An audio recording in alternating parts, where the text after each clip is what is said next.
hawa watajiuzuru kwa mashinikizo. Aibu mpaka waseme majumbani mwao na familia zao kwamba bwana jamani baba basi. Lakini vivi hawawezi kujiuzuru. Haya mashinikizo ndio yanapelekea kujiuzuru. Na mimi nakuthibitishia watajiuzuru.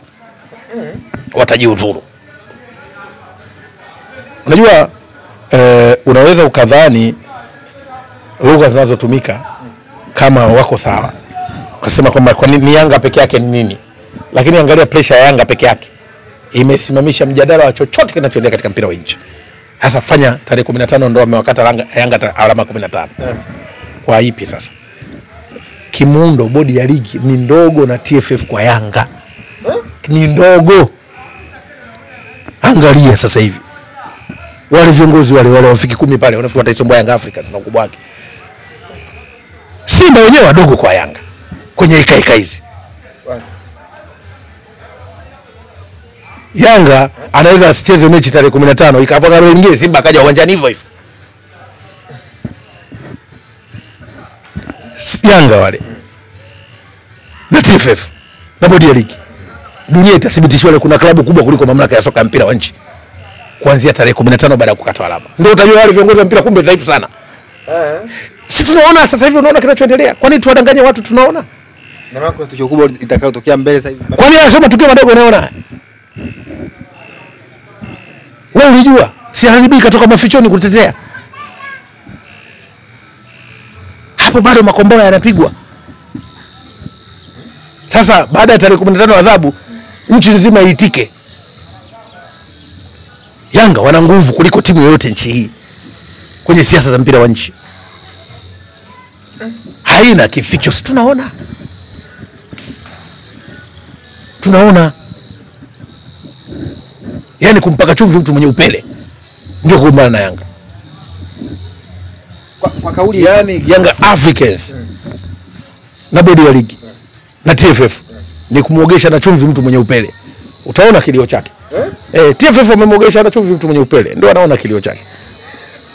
Kwa kama nilizungumza yule aliyezungumza katika bodi ya ligi kwamba simu ilipigwa kwamba geti lisifunguliwe. Hii inaweza kaashiria kwamba kuna udhaifu mkubwa sana katika bodi ya ligi. Udhaifu mkubwa mno ni mamlaka isiyokuwa huru. Mamlaka inayoendeshwa kwa utashi wa watu. Mamlaka inayoweza kuingiliwa maamuzi yake. Ni viongozi ambao hawana nguvu. Japo ni viongozi wanaotuongoza. Sasa kama kiongozi hawezi kuwajibika kikanuni, kiongozi hawezi kuwajibika kitaratibu, usitegemee jambo jema. Bwana Matole, ndio shida kubwa. Ukisikia zile kauli ndio kauli za kushika kichwa msiba. Uwezi kusikia kiongozi anasema sisi tulipigiwa simu kutoka juu ili iweje kwenye utaratibu gani? Kwa sababu kiuhalisia kwenye ule mchezo kamati ya mashindano ilikuwepo, timu mwenyeji yupo, uwanja ulikwisha kodiwa na waliokodisha uwanja walikuwepo, walichokuwa nakifanya wao ni kusimamia usalama. Sasa huyo kiongozi kutoka juu alipiga simu kwamba uwanja usifunguliwe, alipiga simu kwa maelekezo ya nini? Na kama yupo huyo kiongozi yupo, ndio wahuni ambao ni viongozi. Kama yupo ndio wahuni ambao ni viongozi. Kama yupo ndio wahuni ambao ni viongozi. Hatuwezi tukakubali vitu vya namna hiyo katika nchi ambayo tunaamini tumestaarabika. Tunautazama mpira kama ajira, tunautazama mpira kama fursa kwa vizazi, tunautazama mpira kama diplomasia. Hatuwezi tukastaarabika kwa vitu kama hivyo. Mimi nadhani kama kiongozi huyo yupo, atolewe hadharani, aumbuliwe. Kwa sababu kumuhini kuwa kiongozi inawezekana. Dunia inabariki mifumo mingine ya uhuni. Nani huyo? Tena hatajwe haraka kwa sababu tuna viongozi tunaoheshimu wengi katika nchi. Kama hatajwe itakuwa salama kweli kwa upande wa mtu mmoja. Kwa masuala ya watu bilioni 60. Hatajwe. Atupishe. Hatajwe atupishe. Hataja kufichwa. Kumficha, kumfungia na nani? Hataja kufungiwa bodi ya ligi kwa maana ujinga wa bodi ya ligi ndio ule, ni ujinga wa bodi ya ligi. Wewe unapigwa simu mtu wa mpira. Nyewe mnaongoza mpira kwa disi. Kanuni inasemaje? Kwani Yanga Africa sasa wanavyowataka? Maana yake hao wamewasafisha Yanga. Bodi ya ligi wamewasafisha Yanga kupitia kigogo wa serikali. Kwamba kumbe walioharibu mechi sio Yanga tena na mabaunsa wao. Kumbe kuna watu walipigiana simu nyuma ya pazia kwa mechi isichezwe. Sasa unajifunza nini? Unajifunza kwamba uko ubabaishaji. Na unapoambiwa kwamba hawatoshi ndio hii dalili kwamba hawa viongozi hawatoshi. Na tunaposema hawatoshi hawaonewi. Mbaya zaidi ni kuwafagilia. Kwanza mimi nalani kauli ya taarifa ya Simba imejaa uchochezi na unafiki ambayo imetoka leo asubuhi. Imejaa uchochezi na unafiki. Ukisoma paragrafu yao ya pili, ukisoma paragrafu yao ya tatu, ukisoma mpaka paragrafu yao ya mwisho. Paragrafu ya pili wanasisitiza watu kwenda kiwanjani, waende na tiketi zao na wakate tiketi. Maana yake wanataka kuendelea na utaratibu wa kudhulumu mashabiki. Unakata tiketi ya mtu kwenye mechi yenye utata, unasisitiza watu waende uwanjani kwenye mechi yenye utata. Wewe sio mechi yako, tunafahamu na utamaduni wao. Mechi sio kwako, lakini wanaenda kucheza uwanjani mechi, mtu mwingine amegomea mechi. Hivi leo unaona migogoro hiyo ya kisiasa hii, wewe mtu mwingine unakaa petemu unachukua upande, utakuwa uko sawa sawa? Hilo moja. Lakini wanakwenda mbali zaidi. Simba wanatoa taarifa kwenye taarifa yao kama wao ni bodi ya ligi. Kauli za bodi ya ligi zinaandikwa na klabu. Sasa najiuliza aliyeandika ile ni sekretari, kamati tendaji au mjumbe chawa wa timu ndo kaandika ile taarifa? Uwezi ukatoka ukaandika taarifa kwamba ligi ina timu 16, timu moja ni nani? Yanga ana madai na bodi ya ligi. Kwani watu 16 utadai, uwezi kudai haki yako kwa mtu mmoja?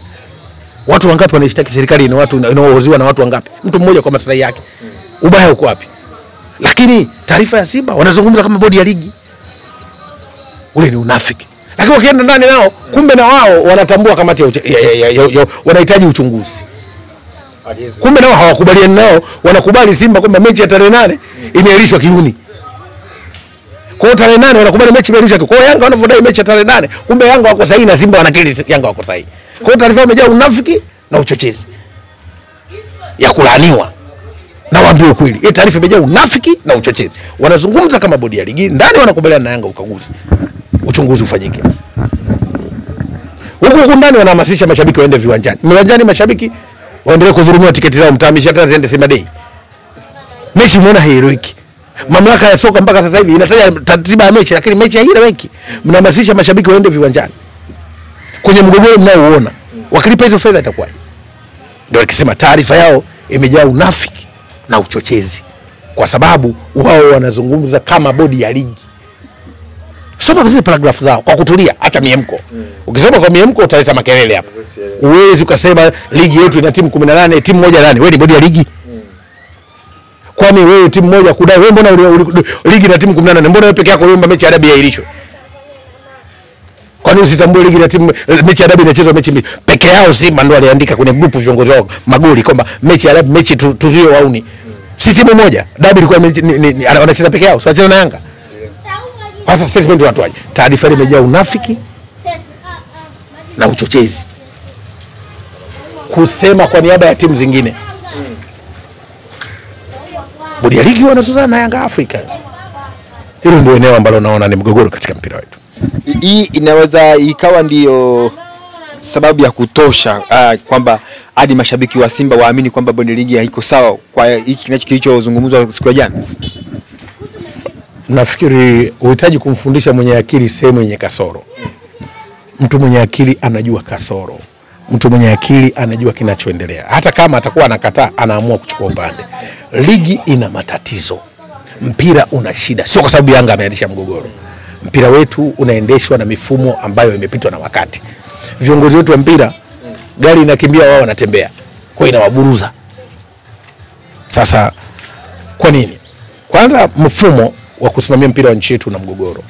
Tuna mfumo dhaifu sana wa kusimamia mpira wa nchi yetu, ambao kiuhalisia lazima ufanyiwe marekebisho na utoke kwenye mazingira sasa ya uhafidhina. Mpira umemezwa, umekaa katika mfumo ya urasimu ambao hairuhusu uhuru katika utendaji wa kazi. Lakini pili, uwazi katika utendaji. Tatu, kulinda maslahi ya vilabu kwa wazi. Ni aibu. Bingwa wa msimu uliopita analipo hela msimu huu. Na mamlaka inajitetea tumewakata hukuku. Kwa hiyo mkitoza watu faini, utaratibu ni nini? Mnatoa baada ya muda gani faini kulipa? Ibidi kanuni iseme. Sawa, ndio mmewakata faini, ndio zote mmewakata. Sasa asiyechukua ubingwa, vibali vyake analipwaje? Anakataje faini? Waamuzi wetu wanalipwaje? Kama bingwa anakopa waamuzi. Naona shida mpira wetu. Viongozi ndio hawa, hawezi kutafuta suluhu ya matatizo. Wao wako sehemu ya matatizo. Kiongozi anajisifia kutokufuata haki, kwake ni uadilifu. Na wanatetea wasipofuata haki ndio wanaonekana wana huruma. Ndio maana rahisi tu kamsikia mtu anakuambia Yanga mbona wamenufaika sana na maamuzi ya TFF leo anaonekana mabaya. Mtu mjinga anapenda haki isitendeke, siku kidai haki unaonekana mkorofi. Ni ujinga. Ukisikia mtu kama huyo, kama ni mzazi wa mtu, jiulize mara mbili. Unasimama unatetea uovu. Hata ukitenda uovu, siku kibadilika ukiwa mwokovu, tukupongeze pale unapopata utakatifu, sio kuishi kwenye uovu. Sasa mpira wetu umejaa uovu, tunatetea uovu, tunaishi na uovu. Watu wanatumia masaa ile ndio ni kutetea ujinga kwamba wao wamenufaika na maamuzi. Hatuwezi kusaidia mpira wa nchi. Viongozi wa mpira waambiwe ukweli. Hawataki ukweli, wanapenda kusifiwa, wanapenda kudanganywa. Hawa nani hawa? Ni nani wale viongozi wa mpira? Ni nani wao? Malaika? Wasiambiwe ukweli malaika. Haya wanaotuongoza vizuri mbona wanazikopa timu? Tumepata aibu zingine kwamba wanakopa mpaka vingilio vya kafu. Hawarejeshi. Kwa hivyo unaangalia mfumo wa nchi wa mpira, unahitajika viongozi wa baadaye. Viongozi, timu zetu zinakimbia, wao wanatembea, kwao wanaburuzwa. Yaani haya ni kuwaburuza. Viongozi wako nyuma ya muda. Viongozi wa mpira wako nyuma ya muda, lazima wasaidiwe.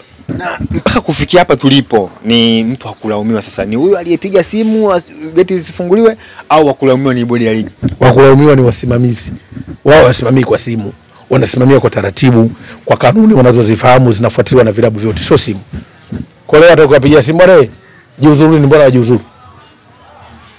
Lakini simu ya kualisha mechi ndio amejiuzuru. Tuna viongozi wanaweza kusimamia taratibu. Ndio bwana wanaosema CEO atoke wako sawa, kama tema mashindano ivunjwe sawa, ili feli. Kwani wanataka kuwajibika? Kama wanapigiwa simu tu wanaacha. Juzi leo umetishwa hapa, tumeona mara Rajiga akapewa mechi wakati akuwa muamuzi aliyepangiliwa. Sasa tuwezi kuendesha mpira na watu ambao wanaendeshwa kwa miemko na miruzi. Miruzi mingi inampoteza mbwa mwelekeo. Kamati ya mashindano ni kama mbwa ambaye anapigwa miruzi mwingi anapoteza mwelekeo. Sasa kama tunaendesha na dereva ambaye anapoteza mwelekeo akipigwa miruzi tu safari hakuna, anatuingiza mtaroni. Hao kazi yao kutuingiza mtaroni kila kukicha. Hawa hawafai hawa. Tumalize na hili kwamba kauli alizungumza Alikame kwamba atokee mwanaume yoyote akate pointi zetu, hata moja tu aone. Hii kauli sio ngumu sana. Alikame ametangaza vita. Na wako kwenye vita. Na yupo kwenye vita. Kwa maana kwamba maamuzi yoyote dhidi ya alama zao 15 wataisaka haki yao kwa namna ambavyo haki inatafutwa. Ndio maana nikakwambia tarehe 15 baada ya Yanga sasa kunyang'anywa alama, ndio utaona ile hoja ya kurudi kasi kwa namna nyingine. Kwa sababu tayari sababu za kwenda kasi na kufungua kesi zitaanza upya, tayari maamuzi yatakuwa yamefanyika. Sasa hivi mtu hawezi kwenda kasi, maamuzi ya kufanyika. Kwa maamuzi yakifanyika ndio rahisi mtu kwenda kasi. Mimi nikushukuru sana. Na mimi nashukuru pia.